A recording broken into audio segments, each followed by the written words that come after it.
Now the big news in the market is all about the negotiations between US Trump and Chinese Xi Jinping.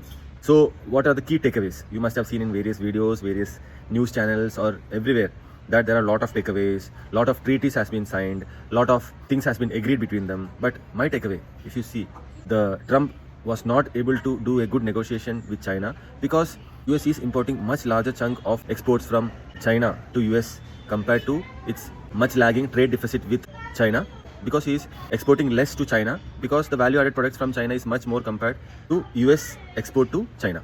So if you see, the imports from China to US is around $460 billion as of date, and it is hardly $145 billion exports from US to China.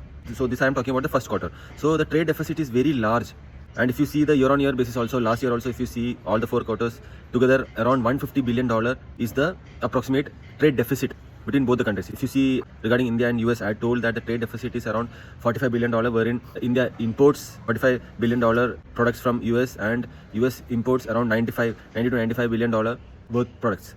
So the deficit in between both the import minus export is around $45 billion. So India is trying to bridge it up because of the tariff pressure from US, but because we are not in a situation to negotiate that much because there are a lot of dependency of India on US.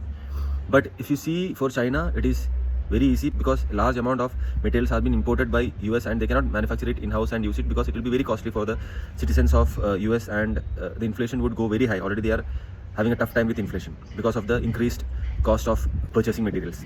If you see, the tariffs has actually worked against US citizens, wherein the products has become so costly because there is lesser imports from other countries like India and China.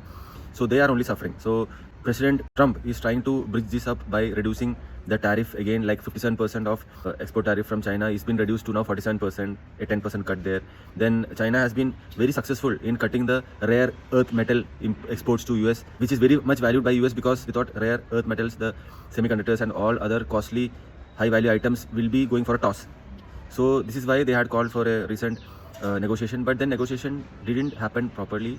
Means a lot of talk has been done by Donald Trump as always, but then in reality there is no realized strong deals been done between both the nations to make it positive for US. So the US recession is already in the line, if you ask me, cannot be avoided. But then Trump is trying left and right to avoid that by make some deals with other nations so that the huge 38 trillion debt can be reduced by increasing their exports or something like that. But probably it is not going to happen. Also, China is finding new deals, or even India is finding new deals with other nations. So this is a huge negative for US citizens and also for the nation and for the economy. My stance on recession still stands valid, and let's see where the market goes. But my point of staying in cash and cash equivalents for investing remains the same. So hope you have seen my other videos. See you in next video. Till then, happy investing.